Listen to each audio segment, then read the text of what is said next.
présentons nos offrandes devant toi aujourd'hui, nous te demandons de bénir ces dons et de les utiliser pour ta gloire. Qu'ils fassent avancer ton royaume et apportent l'espoir à ceux qui en ont besoin. Amen. Je laisse la place à Fabio pour la prédication.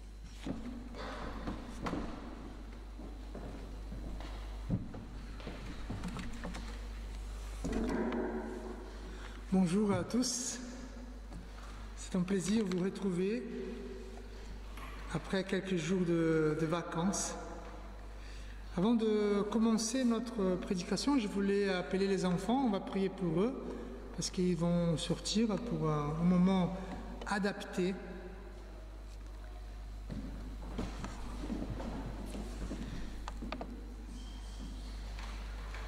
On va prier. Seigneur notre Dieu, Père éternel, bénis ces enfants, parle-leur, sois avec eux, Seigneur, afin que ta parole et la gloire de Jésus-Christ soient présents dans leur vie. Bénis aussi Stéphanie qui va transmettre l'enseignement d'aujourd'hui et que cet enseignement puisse rencontrer le cœur de ses enfants. C'est ma prière au nom de Jésus-Christ. Amen. Allez.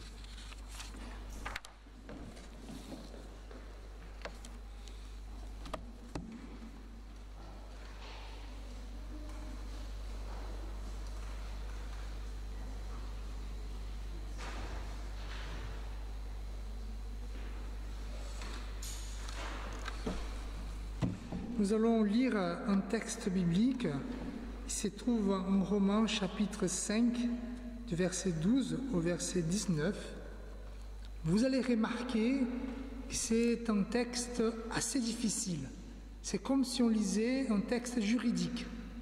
Bon, c'est l'apôtre Paul quand même, il est habitué à le faire et nous avons du mal à comprendre. Chaque fois qu'il va énoncer une phrase, il va la redire à plusieurs manières. Donc il parlera d'Adam et de Jésus, de l'héritage qu'ils nous ont laissé. Donc je vous invite à une lecture attentive à ce texte-là. Je m'excuse en avance parce que comme j'étais pendant mes vacances avec quelques amis brésiliens, donc j'ai passé une semaine en parlant portugais, donc peut-être j'aurai du mal à trouver quelques mots, mais mon accent sera un peu plus prononcé aujourd'hui. Voilà, soyez indulgents. Lisons le texte. C'est pourquoi, de même que par un seul homme, le péché est entré dans le monde, et par le péché la mort, et qu'ainsi la mort a passé sur tous les hommes, parce que tous ont péché. Car jusqu'à la promulgation de la loi, le péché était dans le monde, mais le péché n'est pas mis en compte quand il n'y a pas de loi. Cependant, la mort a régné depuis Adam jusqu'à Moïse, même sur ceux qui n'avaient pas péché par une transgression semblable à celle d'Adam, lequel est la figure de celui qui devait venir. Mais il n'en est pas du don gratuit comme de la faute, car si par la faute d'un seul, beaucoup sont morts, à plus forte raison, la grâce de Dieu et le don qui vient de la grâce d'un seul homme, Jésus-Christ, ont-ils été abondamment répandus sur beaucoup. Il n'en va pas de ce don comme du péché d'un seul homme, car le jugement après une seule faute aboutit à la condamnation, tandis que le don gratuit après nombreuses fautes aboutit à la justification. Si par la faute d'un seul, la mort a régné par lui seul, à bien plus forte raison, ceux qui reçoivent l'abondance de la grâce et du don de la justice régneront-ils dans la vie par le seul Jésus-Christ. Ainsi, comme par une seule faute, la condamnation s'étend à tous les hommes, de même, par un seul acte de justice, la justification qui donne la vie s'étend à tous les hommes. En effet, Comme par la désobéissance d'un seul homme, beaucoup ont été rendus pécheurs. De même, par l'obéissance d'un seul, beaucoup seront rendus justes. Je vous invite à la prière. Père éternel,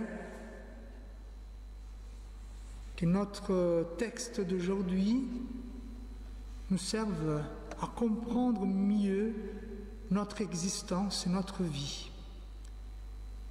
Que ce texte et la prédication puissent nous parler.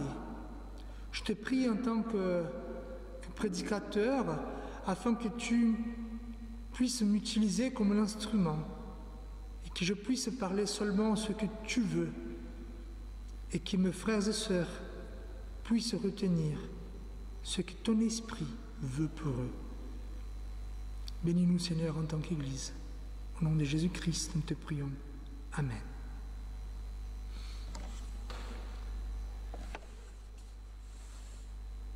Vous savez, la thématique de nos vacances ici au Mas d'Asile, c'est le célèbre siège du Mas d'Asile.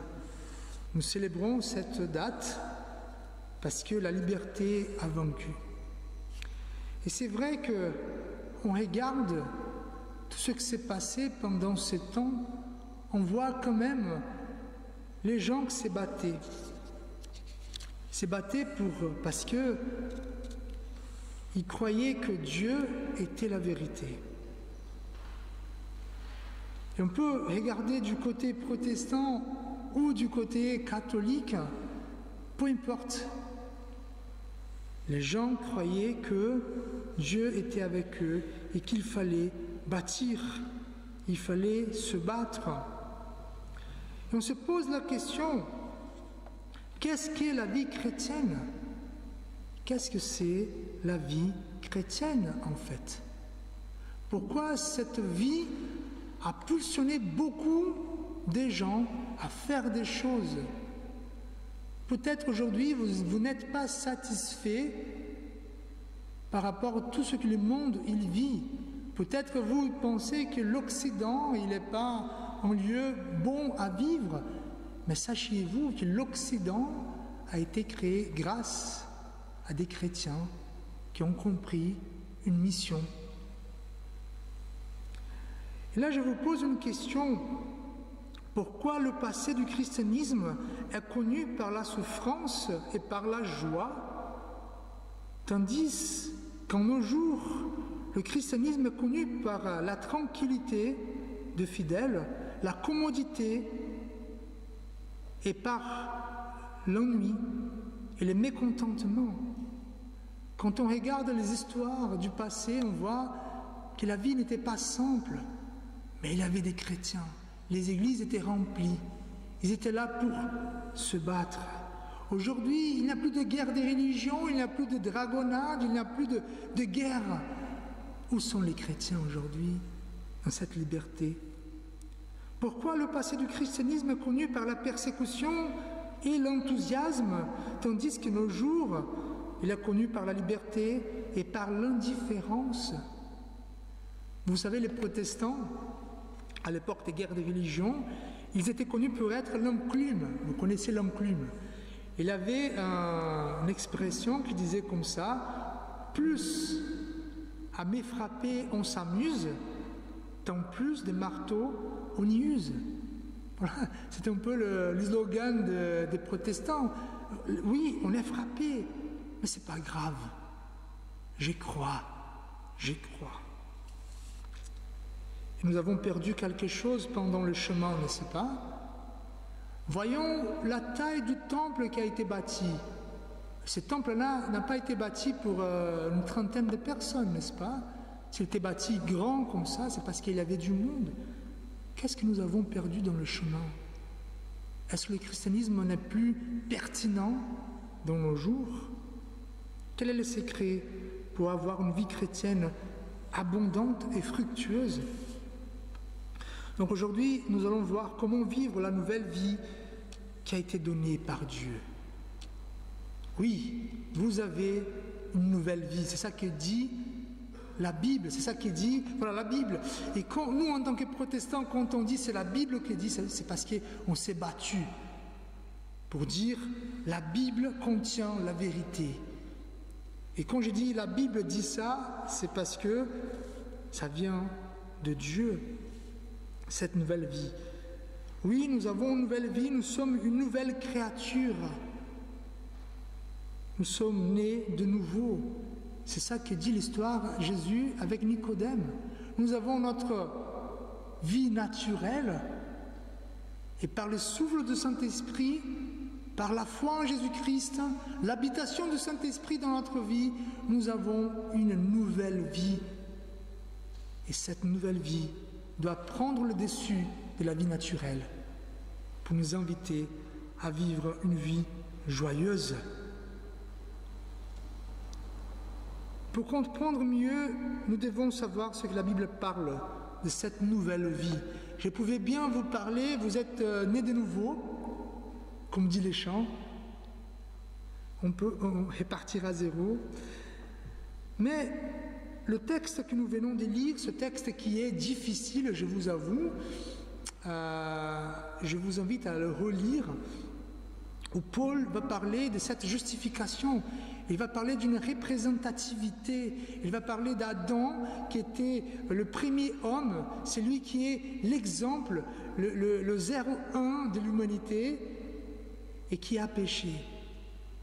Et tous ceux qui sont venus après lui, parce qu'il était le représentant de l'humanité, ont hérité le péché. Mais Jésus est venu pour être le nouveau représentant de l'humanité et qui nous a donné la justice. Par un seul homme, beaucoup ont hérité la mort, et par un seul homme, beaucoup ont hérité la justice. Et par ce texte-là, nous pouvons comprendre mieux ce que ça veut dire, cette nouvelle vie pour les chrétiens, et comment cette nouvelle vie va influencer nos pas de tous les jours. Il y a une vie en Adam et la vie en Christ. La vie en Adam est vécue par la chair, afin de donner gloire à soi-même. La vie en Christ est vécue par l'Esprit, afin de donner gloire à Dieu. Et comme Paul va parler, en fait, ma nature, elle ne veut pas faire ce que je veux faire. Je veux faire une chose, mais finalement, je n'arrive pas. Ce qui est mauvais et que je ne veux pas faire, je fais. Ce qui est bon et ce que je veux faire, je ne fais pas. Voilà ce combat à l'intérieur de tous les chrétiens. La vie en Adam qui se bat avec la vie en Christ. Pourquoi? Parce qu'à la fin, la vie en Adam, la vie naturelle, souhaite glorifier autre chose, tandis que la vie en Christ va toujours chercher la gloire de Dieu. Et comme je vous ai déjà dit à plusieurs reprises, qu'est-ce que c'est la gloire? La gloire, c'est reconnaître les attributs, les qualités d'une chose.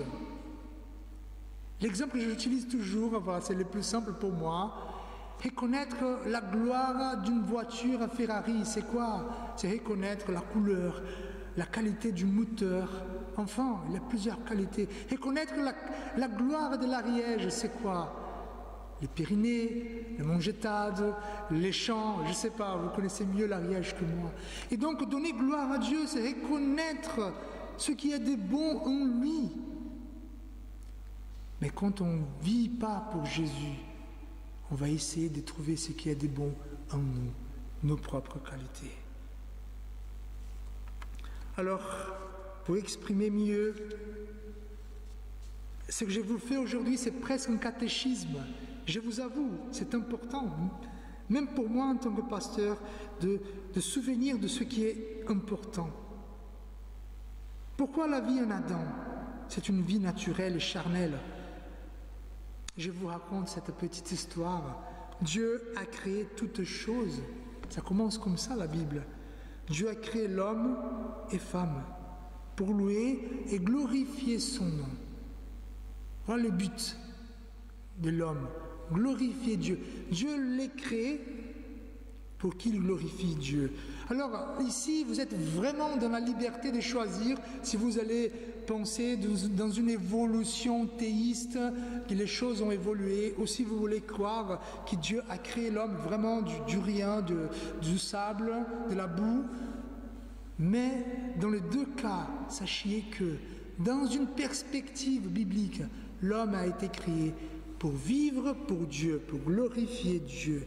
Et ainsi, Dieu a donné à l'humanité un sens de la vie, ce qu'il est.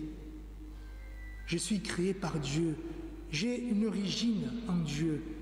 Et il a donné à l'homme aussi, à l'humanité, la finalité, ce que je dois faire. Vous êtes d'une autre génération, mais vous savez, les gens de ma génération, les plus jeunes encore, une grande question qui nous fait peur, c'est qu'est-ce que je dois faire dans ce monde? Quel est mon rôle ici? Et en Jésus-Christ, en Dieu, nous avons le sens de la vie, la finalité. En fait, Dieu a choisi des représentants. Voilà, c'est une façon que Dieu travaille dans la Bible. Il y a des représentants. Donc, Adam est le représentant, Adam et Ève sont les représentants de l'humanité. C'est pour ça qu'on dit que, parce qu'Adam a péché, et ce péché originel, a été attribué à toute l'humanité parce qu'il était, ce qu'un théologien va dire, une représentation fédérale. Ça veut dire l'humanité est représentée en Adam et Ève. Ainsi comme Abraham et Sarah sont les représentants, comme les pères de tous les croyants, ceux qui croient. Et donc l'homme vivait pour Dieu, selon sa volonté. Tout qu'il faisait était pour la gloire de Dieu. Toutes ces activités, manger, s'amuser, cultiver, travailler, aimer, tout cela était pour la gloire de Dieu. La meilleure vie que quelqu'un pourrait avoir. Et cette vie reflétait la perfection, la bonté, l'intelligence, la beauté, la vérité de Dieu. Alors vous pensez que votre vie, on s'amuse bien en faisant des voyages, en faisant des choses, mais sachez que cette vie-là est la vie parfaite. Et donc l'homme avait une vie parfaite puisqu'il vivait pour la gloire de Dieu. Mais, comme tout dans la vie, il y a un mais. Mais l'homme a pris une mauvaise décision. Il a préféré le mensonge du serpent et croire en soi-même. Selon le récit de la création, pour expliquer pourquoi le mal est dans le monde, la Bible va raconter une histoire. Et cette histoire va dire qu'à un moment donné, l'homme a entendu le mensonge de Satan pour croire en soi-même. Cet arbre de la connaissance du bien et du mal, où tout le monde a l'accès. Et malheureusement, nous tous, nous avons mangé de ce fruit. Et l'homme a décidé de ne plus vivre pour Dieu, mais de vivre pour soi-même. En fait, ce que Dieu a fait est bon, mais pas tant que ça. Dieu l'a dit pour ne pas toucher les fruits interdits. Ouais, mais peut-être que Dieu il me cache les choses, donc Dieu n'est pas si vrai comme il dit l'être. Ainsi, je commence à croire plutôt à moi. Je commence à, et c'est le cas d'Adam et Ève, de chercher et de vivre pour leur propre gloire.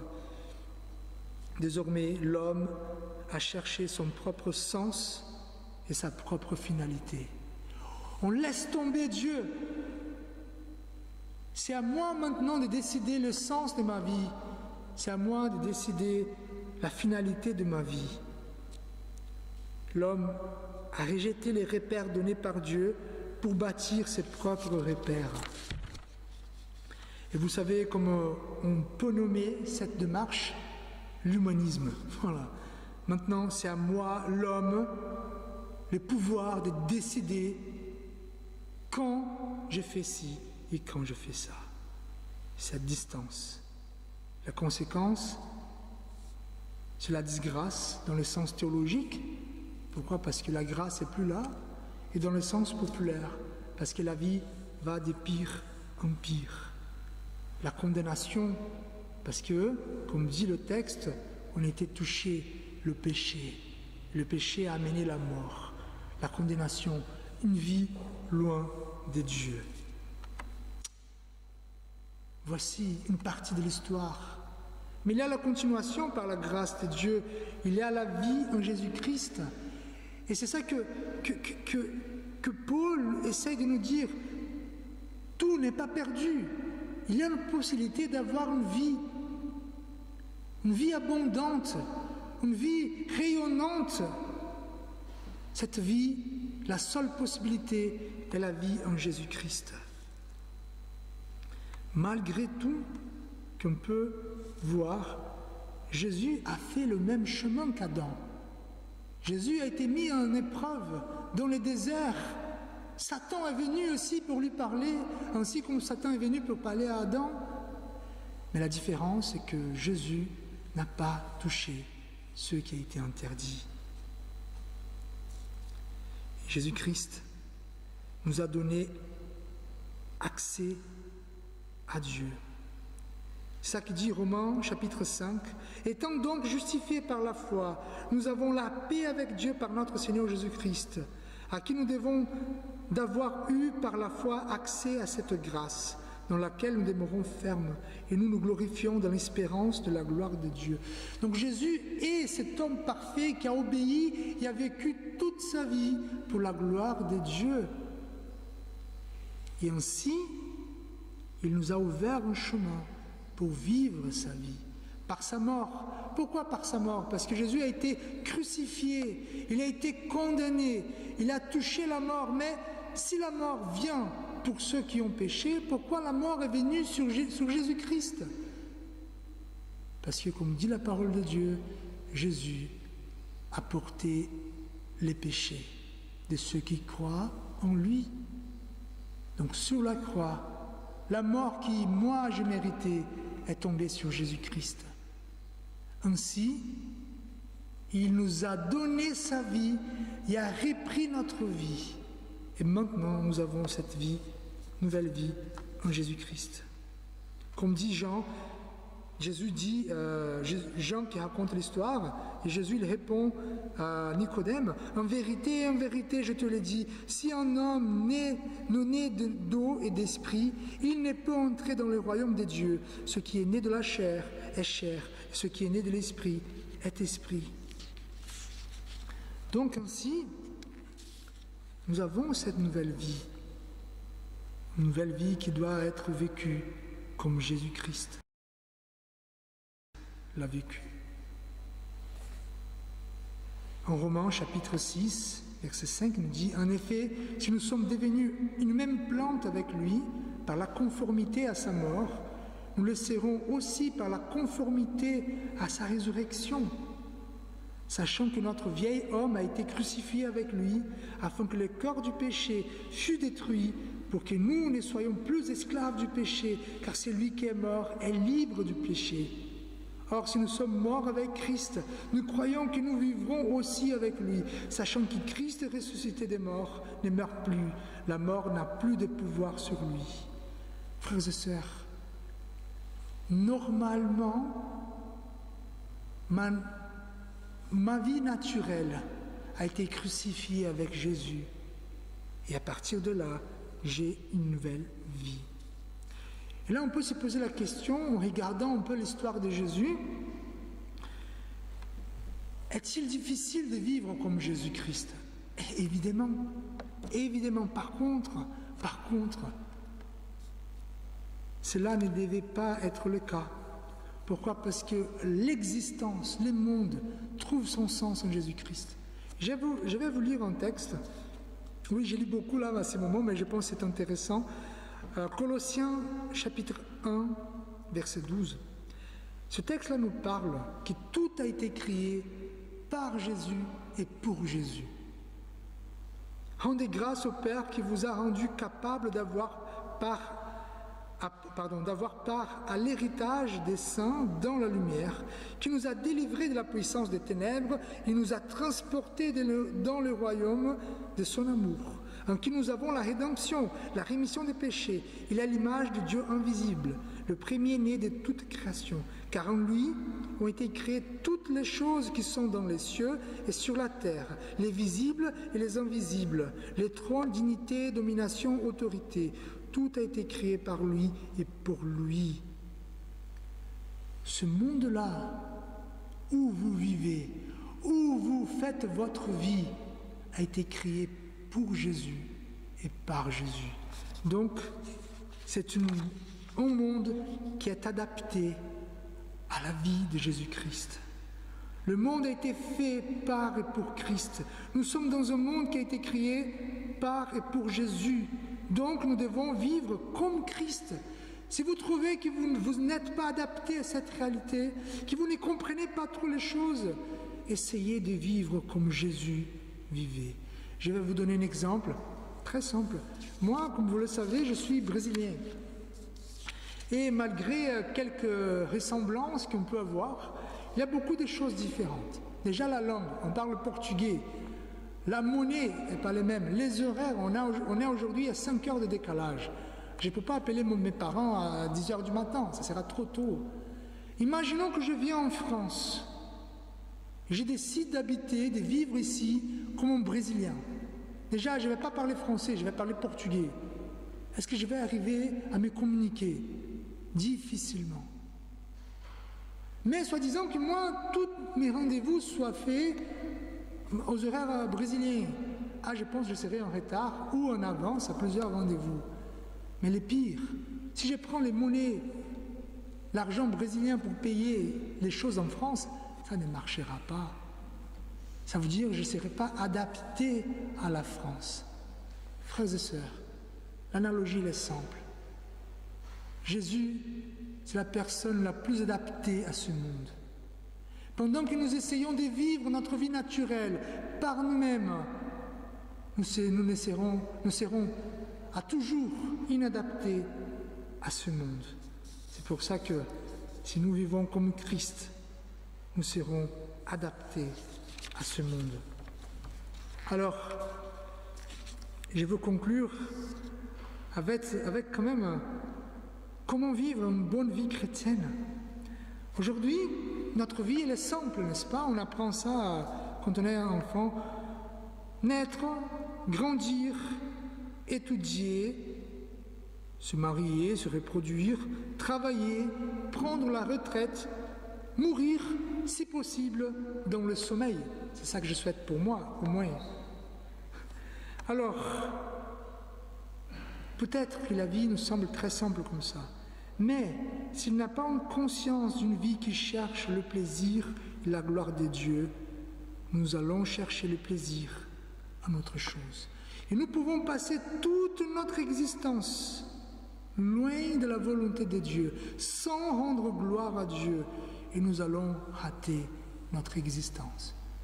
Et peut-être que vous allez me dire, mais Fabio, regarde-moi, je suis riche, j'ai une bonne retraite, j'ai un camping-car, j'ai une maison et voilà, je n'ai pas raté ma vie. Oui, peut-être, je ne dis pas qu'avoir ça, c'est rater la vie. Je dis que rater la vie, c'est vivre loin de Dieu. Alors, à la fin des temps, tout le monde va rendre gloire à Dieu. C'est ça qui dit le texte biblique. Pourquoi attendre ces moments-là? Nous pouvons vivre aujourd'hui une vie qui n'est pas perdue, une vie qui cherche l'exaltation de Dieu. Soit dans ma vie, dans ma famille, dans le loisir, dans mon métier, dans l'amour, dans l'amitié, dans l'argent, nous pouvons chercher la gloire de Dieu. Nous avons un petit exercice que les enfants vont faire concernant cette prédication. Normalement, Stéphanie va me montrer quelques monnaies d'argent, quelques pièces. Elle va leur montrer comment faire ces pièces devenir des pièces pour la gloire de Dieu. Quelle est la réponse? Là, les enfants vont être mis en question, là. Et voilà. Et donc, à chaque domaine de notre vie, nous pouvons réfléchir comment vivre ce domaine de ma vie pour la gloire de Dieu. J'ai fini avec un petit exemple. Vous connaissez l'histoire de la chenille et du papillon?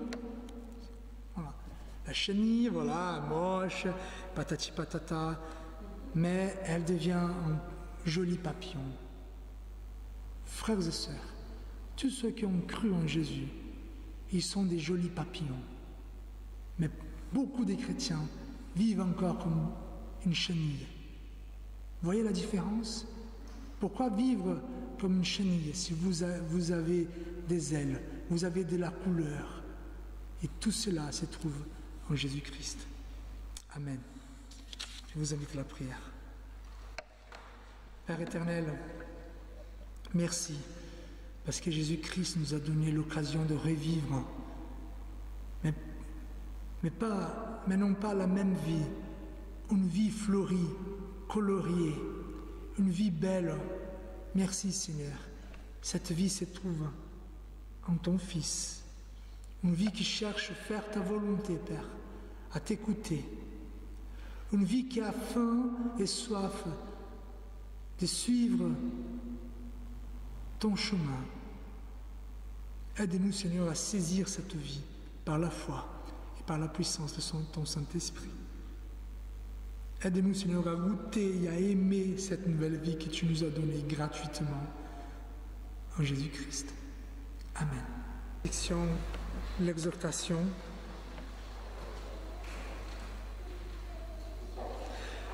Comment c'est le texte? Vivre pour Jésus, les enfants? C'est comment le texte? Vivre pour Jésus?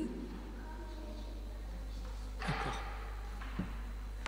Frères et sœurs, viviez comme Jésus, pour Jésus et avec Jésus.